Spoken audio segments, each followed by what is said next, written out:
Good morning, Matt. How are you? Hey, good morning. How are you, Michelle? Good to see you. You too. It's great to have you. Thanks for agreeing to be on the Gentlewoman Boss podcast. For my listeners, my guest today is Matt Paknis. Matt is a senior management consultant with 6 years of college football coaching and 10 years of playing experience through 5 championship seasons, whose focus is on lessening bullying in the workplace, one of my favorite topics too. Matt is also the author of the book Successful Leaders Aren't Bullies: How to Stop Abuse at Work and Build Exceptional Organizations. So, without further ado, let's chat. Thanks. Yeah. Thanks for the opportunity. Yeah, I've been following you forever on LinkedIn. You're one of the first people in the field of addressing the issue of workplace bullying that I found on LinkedIn and started to follow your content. And you've been an amazing support. And, obviously it's maybe a little bit of the background, what led you to want to make this topic sort of your life's purpose? Yeah, I sort of fell into it. It was more like a calling. I think that the one day Mark Twain says the best 2 days of your life are the day you're born and the day you figure out why. But back in 2011, when the Sandusky crisis hit the news, I was in Europe on a business trip. I've dedicated my career after I was a college football coach.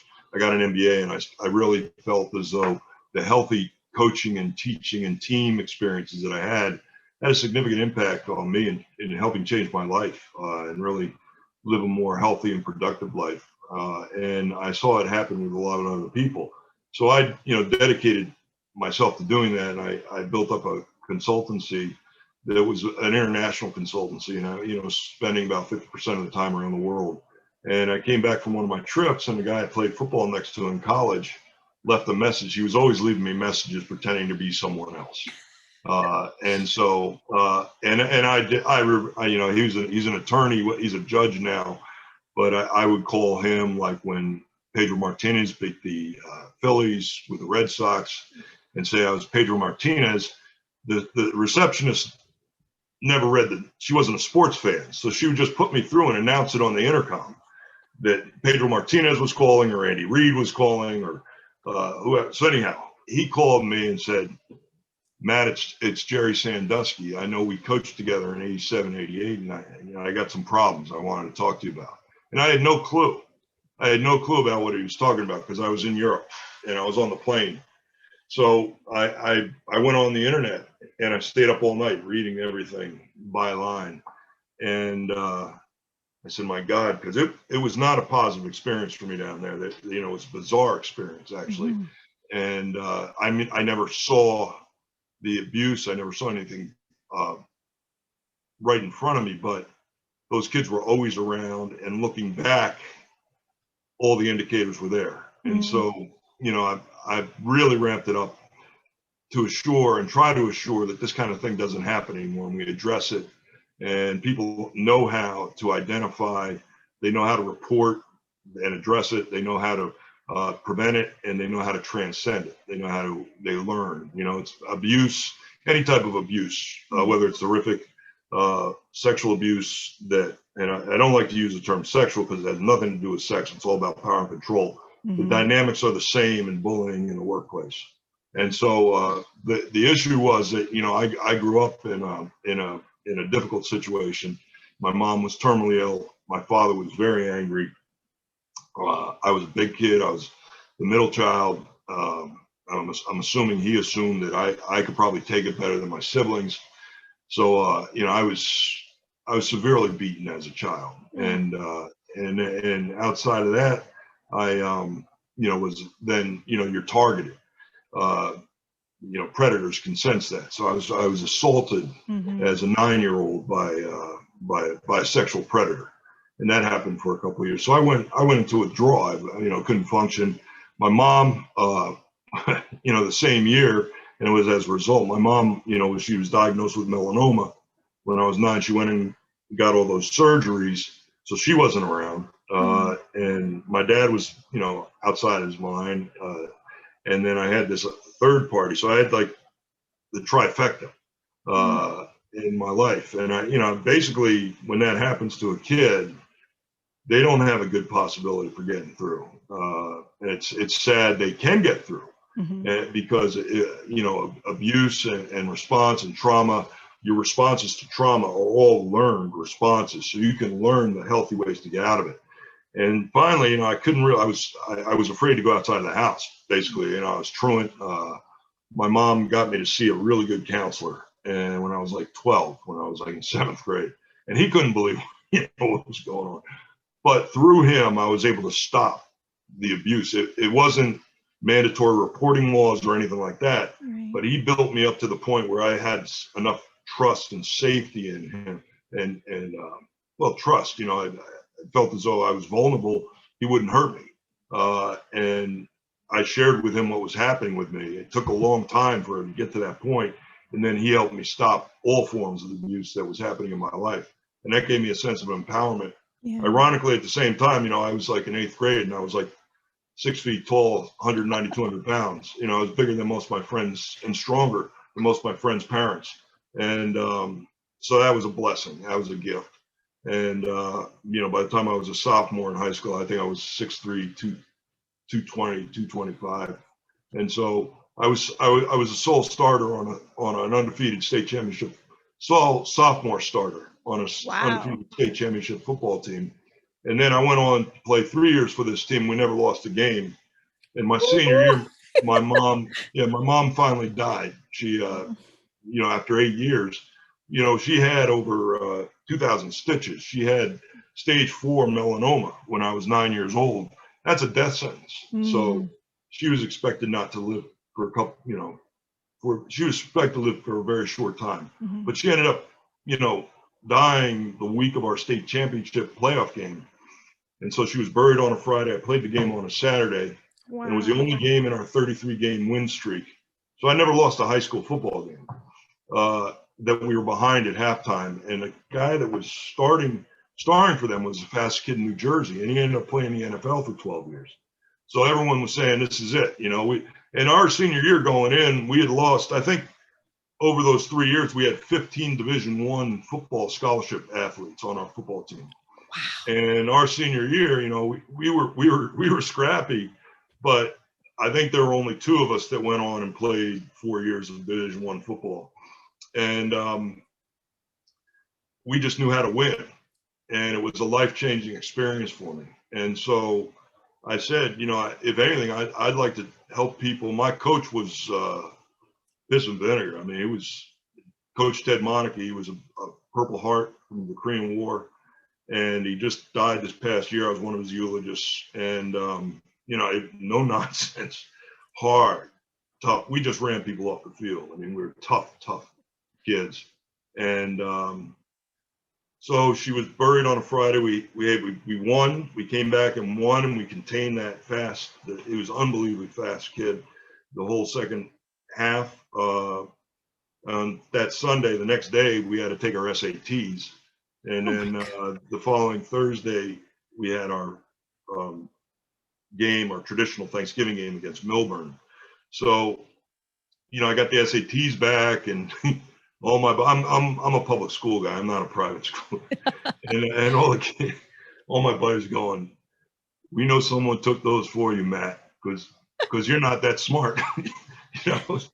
So, but I got recruited, by Harvard, Yale, Princeton, all the Ivies, all the service academies, and then major schools came in too, like Penn State and Northwestern and Duke and Stanford and Georgia Tech, and schools that generally have really good academics, also that try to compete on a pretty high level of football.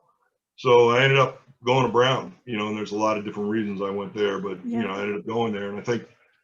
Gets back to the calling. I compressed some vertebrae. I had to sit out a semester, came back, rehabbed, and had 2 great seasons that attracted the NFL. We had a new staff that came in my senior year. They really encouraged me to play. And then I was a teaching assistant in many courses at Brown, and I love football. And I said, well, if I could combine that, and I had this incredible high school experience that honestly, changed my life, saved my life. And I said, well, I could do that with 1 or 2 people in my life. I think that would be it. So, the coaches really encouraged me to become a coach. Mm-hmm. And they offered me a position on the Brown staff for 2 years. I did that. And then I got two very coveted graduate assistantships offered to me, one by the University of Washington in Seattle by a guy named John James, who was really considered one of the best mentors of coaches in the country. I was recruiting that area for Brown, and I just went in and introduced myself, and I handed my resume, and I said, I've read and heard wonderful things about you, and I'd love to work with you. And he offered me a job coaching the linebackers. And as fate might have it, the reigning national champs, Penn State, offered me a position coaching the offensive line. And I had been an offensive lineman and coached the offensive line, and I was hoping to stay there, although I loved defense, the scheming. But I went to Penn State primarily because my father told me to. He said, we're from the East. We don't know anybody on the West Coast like that. You should go to Penn State. So I got there, and I realized it just wasn't, Joe wasn't really a nice person, at least to me. He, Mm-hmm. It was just a really weird dynamic. Came back and did a little coaching. I got an MBA at University of Rhode Island, and they had started this program in sports management, which I thought was appropriate. And the coach found out I was in the town, so he offered me a position coaching. Coach Griffin offered me a position being the head sub-varsity coach and an assistant offensive line coach. I had a great experience there, and then I just started doing corporate retreats, and that's what built into my consulting practice. I also worked internally at major corporations, had various positions over like they say, the first 15 years. And for the last 16, 17 years, I've been out consulting. Occasionally, I'll swoop back in and work for a client who asked me to come on full time to address a specific issue. Mm-hmm. But that's what I do. And then I put all this story, in a manuscript and submitted it to some people who I thought might have some contacts in the industry in 2017. And just by, grace and some unique things that happened, a woman got in touch with me within a week, and she said, I read the manuscript and it's fantastic. It's interesting, but, you're a first-time author and it's a brutal industry. Yeah. And you're probably going to have to self-publish, right? And mm-hmm. I said, well, you got to do what you got to do. And then within a couple of days, she wrote me and said, I just got contacted by this publishing house that's looking for new nonfiction authors. Would you be willing? Can I forward your manuscript to them? And I said, absolutely. So then within 2 days, they called back and said, we'd like a contract with this guy. Wow. So yeah, and that's unheard of. And they're affiliated with Simon & Schuster. So, and so it was, looking back on my life, I mean, it was really rough when I was a kid. I pulled my hair out. I couldn't think. It was horrible, but there's a reason that all this went together. And so, now it's all fitting together. It's not easy. Life is never easy, but I think if you keep plugging and you keep trying to do your best for yourself, try to be honest with yourself, be transparent, try to put others ahead of yourself, try to, be honest about yourself and critiquing yourself. All those things are really important. I've heard bits and pieces of that story listening to you on other podcasts, but that is like a remarkable, in good and bad ways, life story. I mean, by the time you were 9, you probably dealt with more stuff than a lot of people, serious things will handle in their lifetime. And here you are. Yeah. Like, I mean, there's so many takeaways from what you said. That's incredible. Yeah, there's an assessment. It's the ACEs assessment, acute childhood experiences. Mm-hmm. And I think there are 10 of them. And people that have 4 or more usually don't make it past 60. I'm going to be 59 tomorrow. Oh. I had 9 of 10 experiences. And so, it's just by the grace of God that, and I would have to say my mother was an angel. She really was. She was a good person. She was, dealing with a very dysfunctional household. She was sick. She was totally economically dependent on my father. But she had grace about her. Never complained, never had any pity, never, she did her best she could by helping her kids, and she got me the help I needed. So, I'm trying to do the same thing for others. For other kids. Yeah, I think, like you said, with a diagnosis like that, the expectancy, right, of time left, and to think how melanoma in and of itself is one of the deadliest cancers, and she had it in her lymph system. So that's stage 4. Right. So she had to get her whole lymph system removed. She was a great athlete as a kid. And, she was an athletic person, very prideful, I imagine, of her body.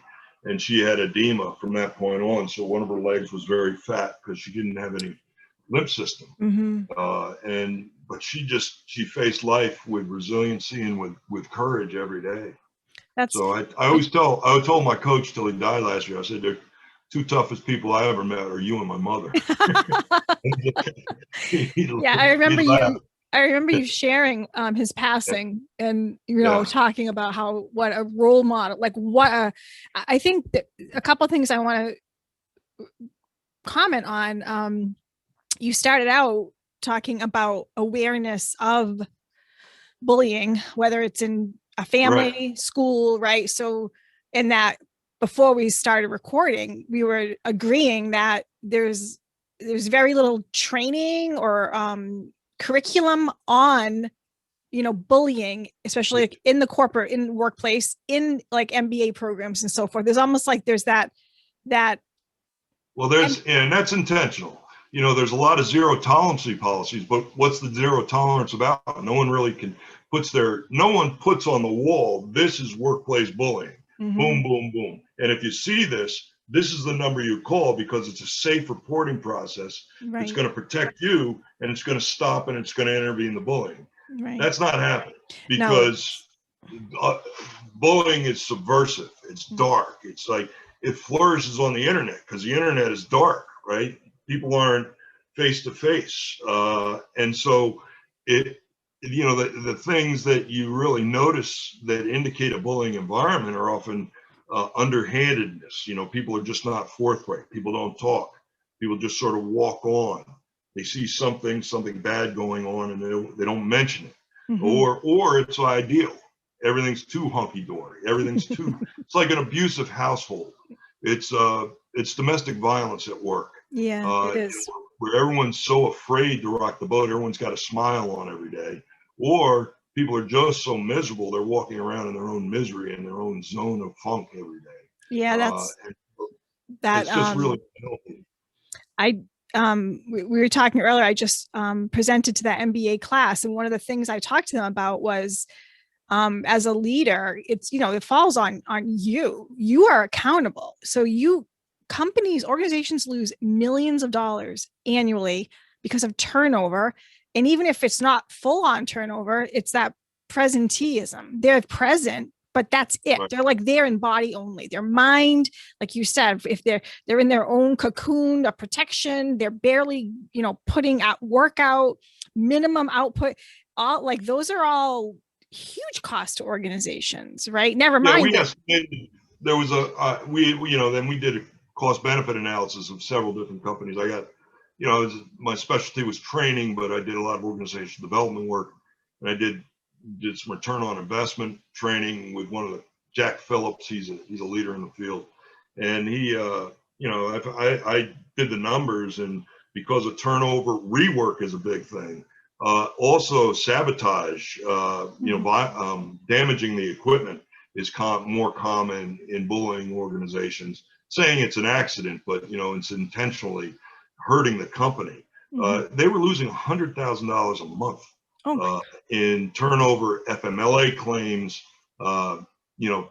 people being out, rework, lack of productivity, missed productivity, all those things that are very common in an abusive environment, in an abusive workplace environment. Some of the real indicators structurally are regarding focus.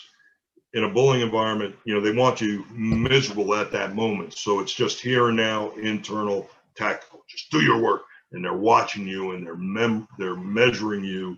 And whereas in a healthy environment, you get that, what we talked about when we were talking about athletics earlier off the line.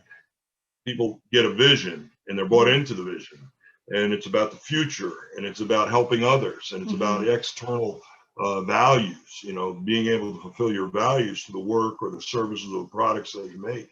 Now, both companies, all companies have to have sort of a blend, but in healthy companies, 80 to 90% of the people will tell you the same story of where the company's going to be in 5 years and what it means to them and how they're going to make that happen, how they're going to help that. Whereas in a bullying organization, they're like, hey, man, just get me through break. That's all I'm worried about. The next hour, get me through the next hour. Yeah, right. Exactly. Right. So that's regarding focus. Regarding structure, healthy environments are very collaborative. They prioritize relationships and there's shared incentives. Where in bullying organizations, they tend to really incentivize the top people, their silos. So one group really doesn't talk to another, and there's one-way communication, my way or the highway, and that's it.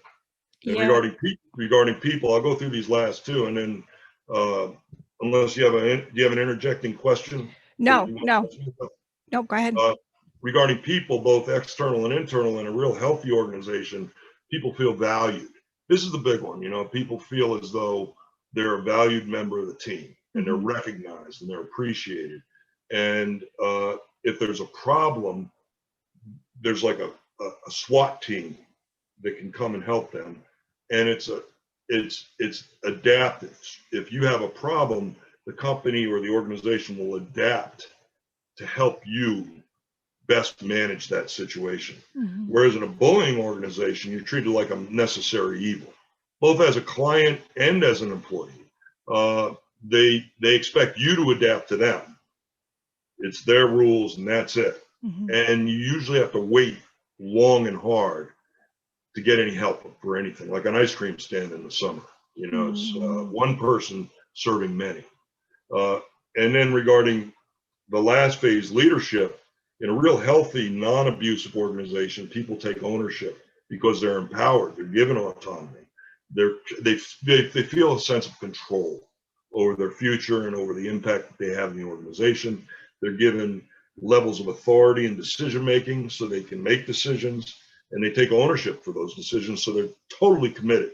They're totally engaged in the job. Whereas in a bullying organization, there's usually one leader. Everyone's compliant because they don't want to make that person upset and lose their job. And everyone is just there just to get the money, just to leave. It's risk averse. There's no skin in the table. There's nothing. There's no skin in the game. They just want to try to survive. And so those are the real, organizationally, those are the distinguishing features between a healthy organization and one that's most likely to be riddled with bullying. Well, now I know for sure which one I was in with that explanation. That is very... So it's clear, right? It's clear. Extremely clear. I'd like to I'm going to listen again and type it all out. That was that. I can send you. I can send you that document. When you look at it like that, right? It's like black and white. There's no question, right? So most organizations are balanced, right? Well, so you're somewhat in the middle. And when I've done work all around the world, I have people assess that on a 5-point scale. 5 is we're all 5s. Now, really healthy organizations are over there like from a 4 to 5. 3 is right down the middle. Well, the words that are associated with organizations that are plotted down the middle are confusion, frustration, hostility, conflict, anger, all these things, because you don't know what's around the corner. You could have a wonderful meeting in the morning, and then you'll be in hell in the afternoon. And it's that unknown that creates all that anxiety and fear and confusion and frustration. So, but like you said, people stay because they need the money. Well, they stay. There's comfort on either end. People will stay in an abusive environment because they know what to expect, even though it's very, very unhealthy for them, and they're getting a paycheck. People they're thriving in a healthy environment. The tough ones in the middle where you're like, do I really want to put up with this anymore? But if you know about it, it's interesting. People will stay in a job where they're on that negative side because they know what to expect every day, even though it's bad. Like, yeah, it's horrible here. You probably heard it, but at least I got a job and I know what I'm doing. I know what to expect. And on the other side, it's people are very happy, whereas in the middle, people tend to move around. I guess the way you put that, people, as horrible as it is, at least they know what to expect. And that's especially for New Englanders, right? We don't like change generally. Well, I love change, but that mindset of, well, someone else could come in that could be even worse. So at least we know what we're dealing with. Right? Yeah. The devil you know is better. That's so true. As far as the exclusion thing, where you talked about silos and so forth, I had an experience where the president of the company decided to install an internal television station for the organization. And one day she just came to my desk and threw a folder down and told me that's what she did, and that I was going to have to develop all the content for the TV station. And I was doing fundraising. So I looked at her and I'm like, I don't know anything about creating television content. And she said, you'll figure it out. Off she went. And that was pretty much her MO with me. So I went to look for the IT guy because I figured he's got to know something about this. I said, what is going on? What? And he's like, yeah, where have you been? We've had all these meetings with, the cable company's been here. They were here all day yesterday. They did the installation. We had a big meeting. Where were you? I knew nothing. Well, I knew nothing about it. That's a red flag right there. One of the most common traits of a bullying boss is really gray roles and responsibilities, and they give you moving targets all the time because they can measure you subjectively at any moment, and it's a form of control. So as soon as you're getting I had a very comparable situations several times, and I've heard of them, where you come in and it sounds exciting, but it's like, I have no clue here. This isn't what I was hired to do. And then they set you up with that. It's like a trap.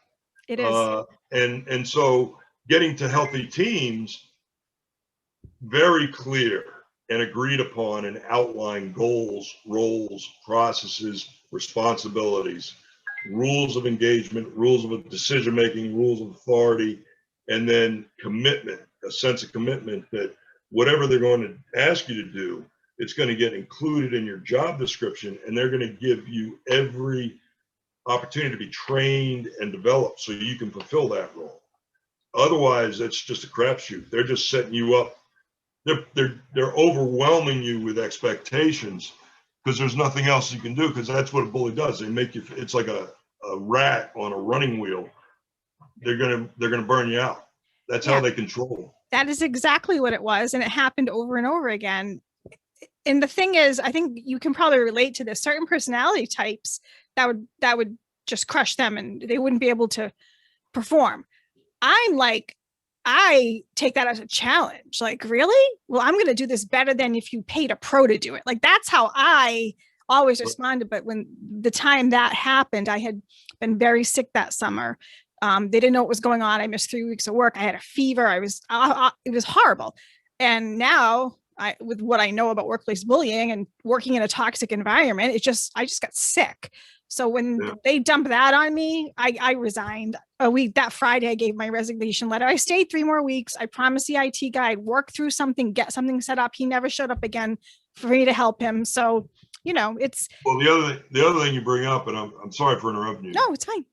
Is that, bullying targets in the workplace are often your best, most sincere, most dedicated employees, talented. It's because they shine such a bright light compared to the bully. The bully is threatened and triggered by their light, by their talent, by their goodness. Bullies can't relate to it. They can't identify with it. So they attack it.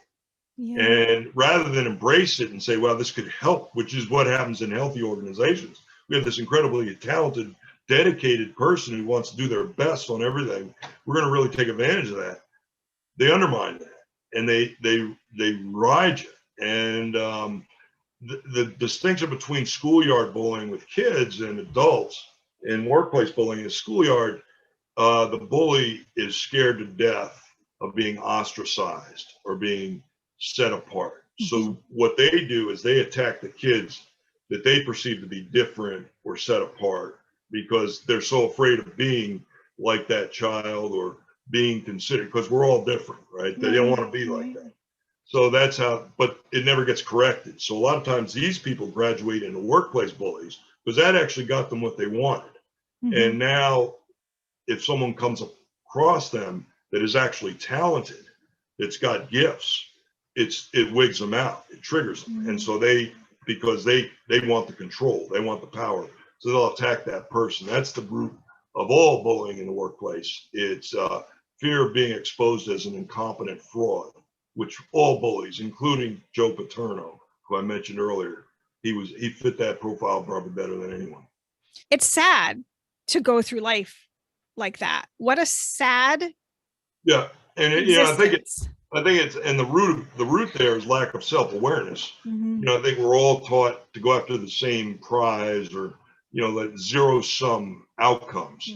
We all have there's a very limited opportunity to succeed. So in order to get there, I've got to knock this to this person out, this person, rather than looking inside yourself, which is a very unhealthy approach. It's zero sum. Healthy companies are always working, and organizations are always working on multi-sum outcomes, whereas we elevate everybody. My coach's mantra in high school, where I never lost a game, was we're only as good as our worst player. Yeah. And if you are that person, you better work your ass off. And he had a way of making you feel, even if you were All-American or All-State, even making you feel like you were the worst person on that team. Kind of like Belichick. The more important thing he said was, if you know who that person is, who needs the most help on our team, you better do everything in your power to help them. And we've lost that collective community to the few. I think a lot of people still have it in the United States, but we've lost that to people that are extremely selfish and extremely unself-aware. They think they can compete and be with all these other people when in actuality they're not really listening to themselves and where they actually belong. And maybe they don't want to accept the fact that they're not as talented as they'd like to be or want it to be or should be according to their family or their parents or whatever. But that's, I think, what you got, the wrong people in the wrong jobs. And that's the essence of bullying. Bullies are people that are not in the right place. They're in over their heads. And so they get threatened by everything. Yeah, because many times they excel in some areas, right? Like maybe pulling in the numbers. They're great with cranking out the numbers. And I think that is a huge decision maker. Or they could be really good individual contributors. But what distinguishes an individual contributor in the drive and the performance is the opposite of sort of what you need in influence to be a good manager and supervisor. The desire to, influence people in a very positive, constructive way. Right. We're not selecting our managers based on that competency. It's often based on their performance from an individual perspective, on an individual basis. Right. And that they're not going to be doing that as managers. They're going to be elevating other people. I'm curious, you differentiated about we're helping companies abroad as well as, here domestically. Is it different outside the US as far as how these things are handled, or is it pretty much the common denominator that the same kind of shenanigans go on no matter what country it is or type of? It varies, and it also varies in the companies. This isn't I'm not making a broad stroke and saying every company is like this. I think there are companies out there that have very healthy cultures, and they have people that are dedicated to doing the right thing for the most good for the most people in that organization. But I tend to see, the quick answer is yes. It's like a global epidemic, and I don't really know what it's because perhaps so many companies now are international companies. and maybe, if you get a bad person in, they're going to select in advance people that are sort of like them. And so all of a sudden you have now you got the Gestapo running the company, and it's horrific. Other than that, there are cultural differences, that some companies are really good at pretending that they have a great culture, and all the appearances are out there when it's absolute hell behind the doors. So, and I think that can have some cultural influence. Certain cultures are better at sort of creating those like saving face type of thing. Right. Yeah. Fake appearances. And then some companies, some cultures are just much more up in your face. Mm-hmm. They're much more direct. Yeah. And being direct and being a bully is not the same thing. High standards. I love high standards. I thrived with my coaches with high standards. Mm-hmm. But they told you the standards and they were clear, and you and the coach were in agreement about what that meant. Bullies don't do that. Bullies pull goals out of the air that are absolutely outrageous, mm-hmm. just to make you feel bad. So if you're a high performer and you like high standards, you like our perfect ploy for a bully, who's going to set you up because they know that you really sincerely want to achieve, but they're going to just exploit that and really use that against you. Almost, it's horrible. America, you work hard, you should be rewarded. All these things, right? I think so. To all of that, how do you, after, for example, I had a very, very negative experience and I was, wrongfully terminated.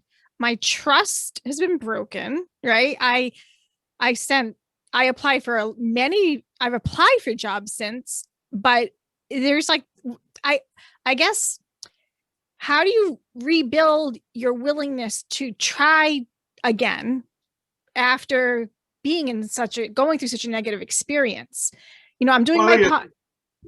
That's part of the transcending is realizing that, number one, look at yourself honestly and say, if I had a friend or a brother or a sister that I love dearly and they were in this situation, what would I tell them?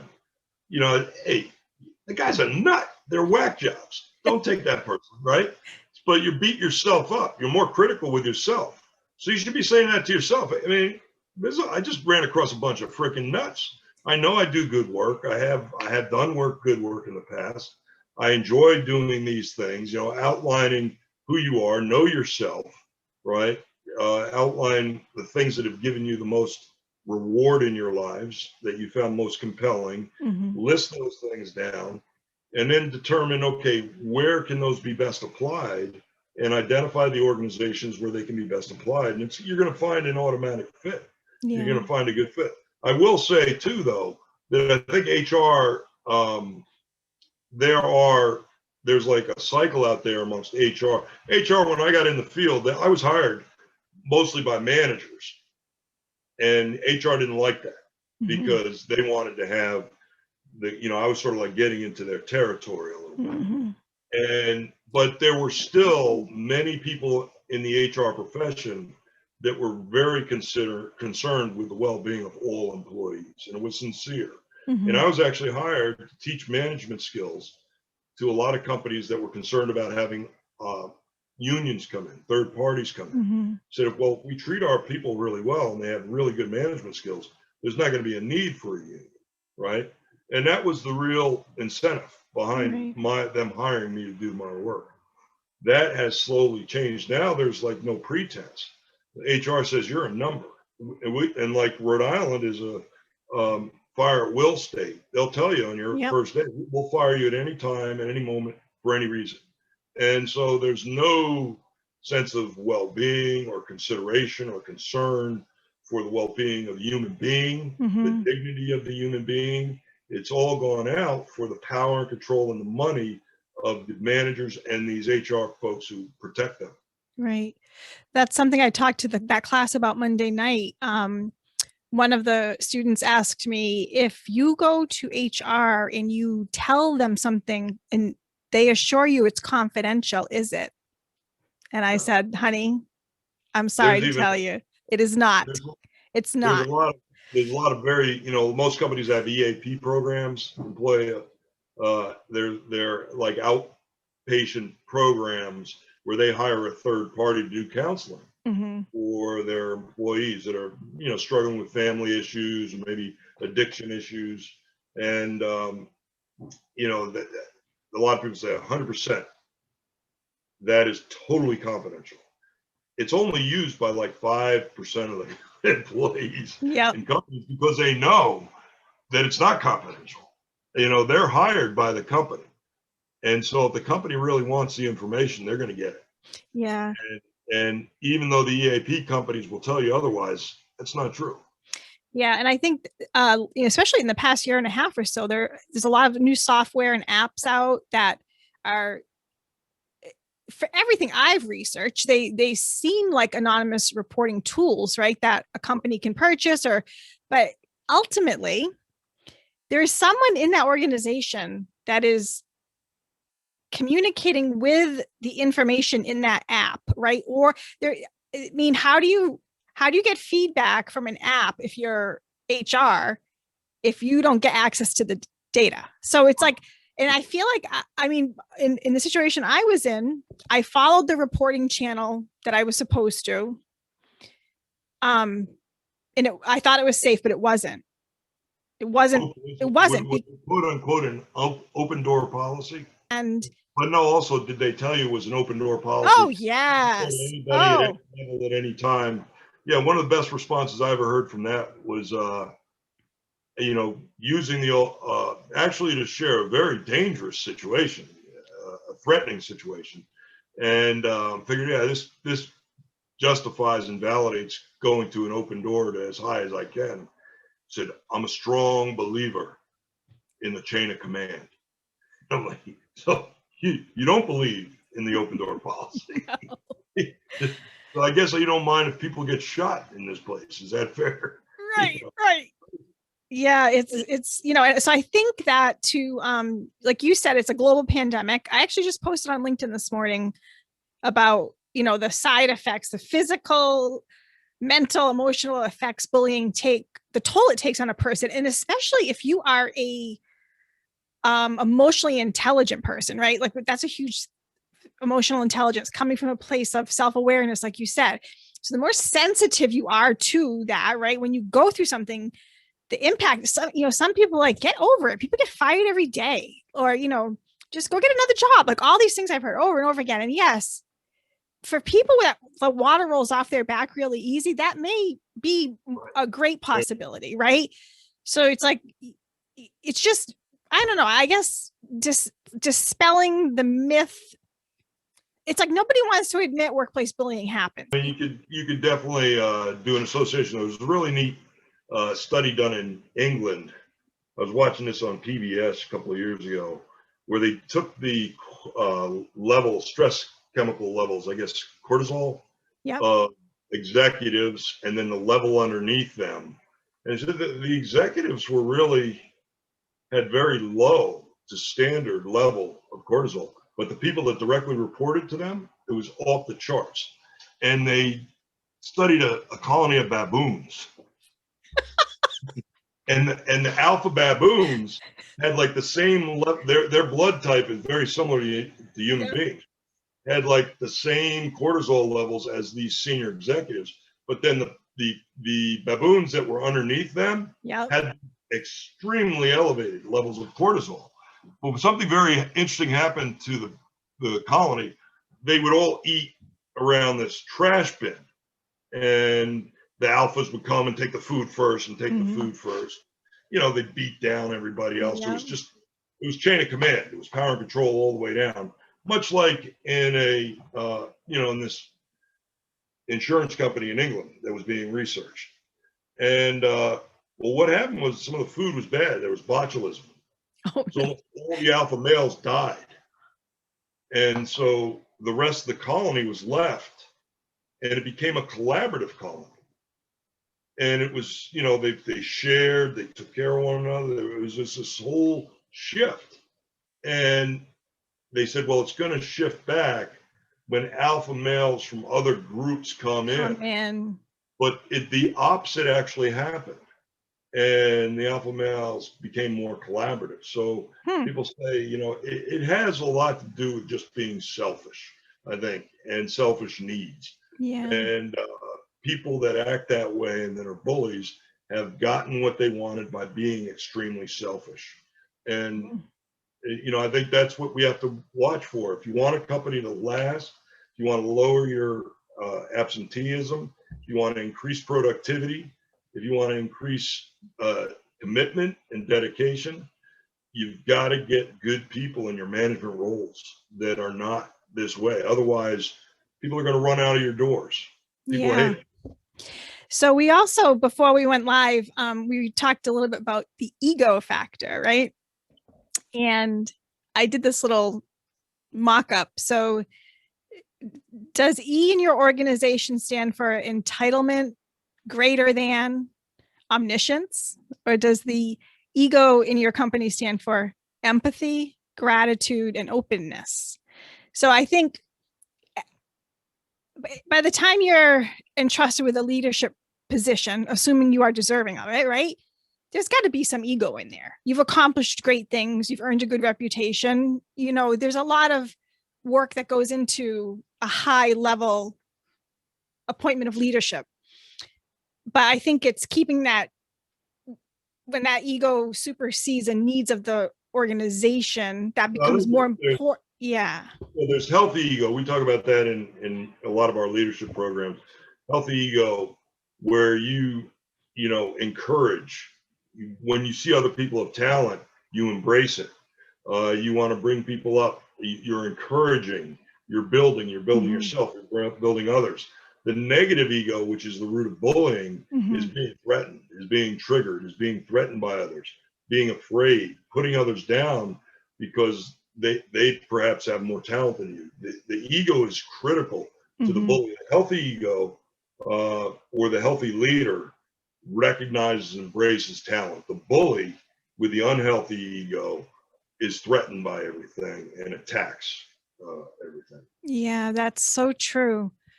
So I like, because I think we have to have a level of self-worth and self-respect, right? That's important. I mean, you shared earlier all the things you went through. You had to do a lot of work to become Matt Paknis 2021, right? I had a lot of help.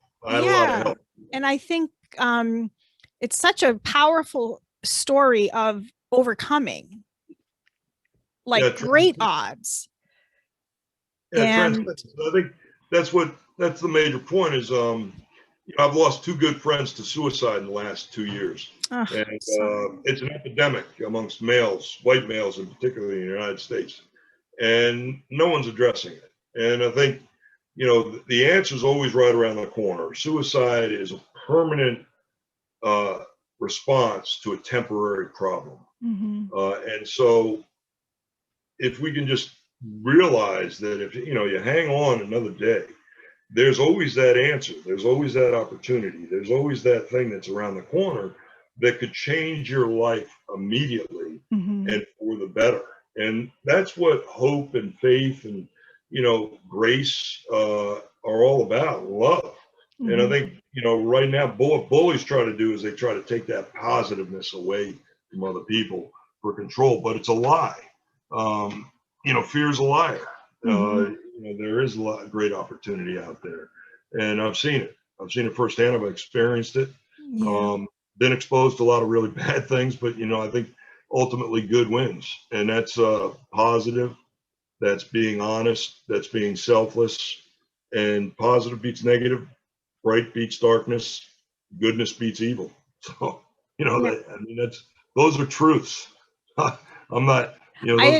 I agree with you, Matt. And what you bringing up, the suicide epidemic, and the pandemic, right? Let's talk about this for a little bit. The past year has been crazy for people, and especially younger people. I told you I have a nephew. He's an athlete. Well, he's not really an athlete right now because he can't be. But what's some direction or advice you could give to, especially maybe younger, well, all of us, because we're all in the same boat, but especially younger people that might feel that like they've lost that sense of hope?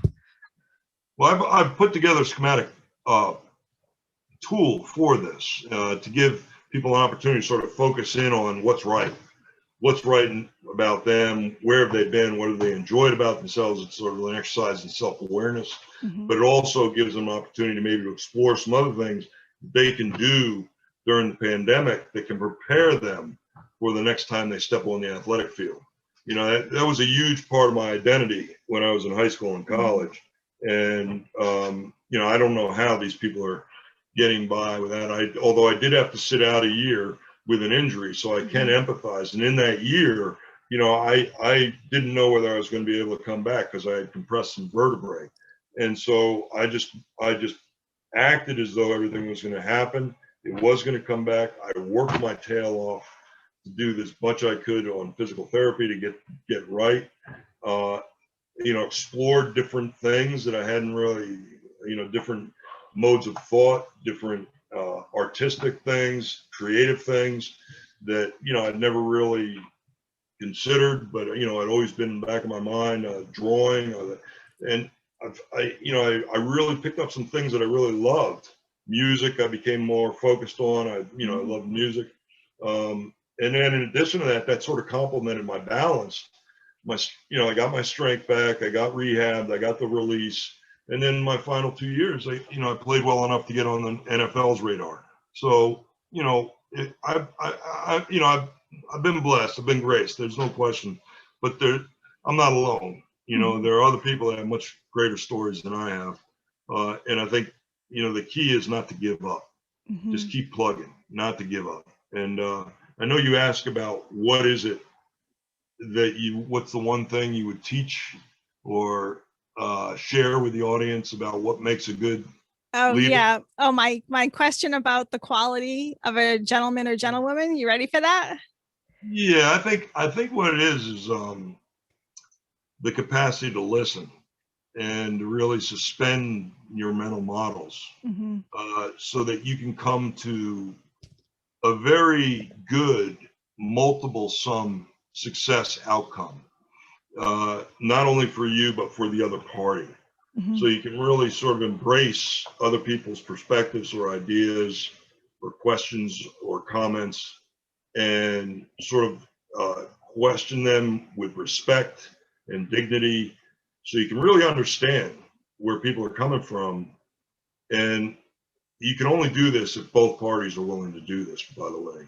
A lot of manipulators say, have an open mind, but then they're just feeding you what they want you to learn.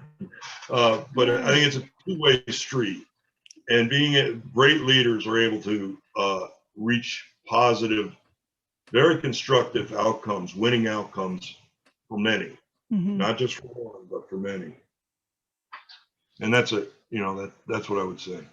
It's true. Just be a respectful listener. Give people the space to really express themselves and listen from a point of understanding, not winning or correcting or teaching them with your response. Just listen with a goal of understanding. Right. Yeah. Exactly. Yeah. And and questioning respectfully based on curiosity when you're not really sure. We need people to. Yeah, we assume we know what's best for other people. Yeah. Sometimes we don't know what's best for ourselves, right, Matt? That's right. That's right. Well, I appreciate your time. Yeah, it's been fantastic. So, Matt, if people want to find you, get a hold of you in your book, just let us know where. Well, you can pretty much Google me. Just Google Matt Paknis, MATT, P as in Paul, AKNIS. I have a blog. You'll see the blog listed there. I have a website. You'll see that there. You'll see my book.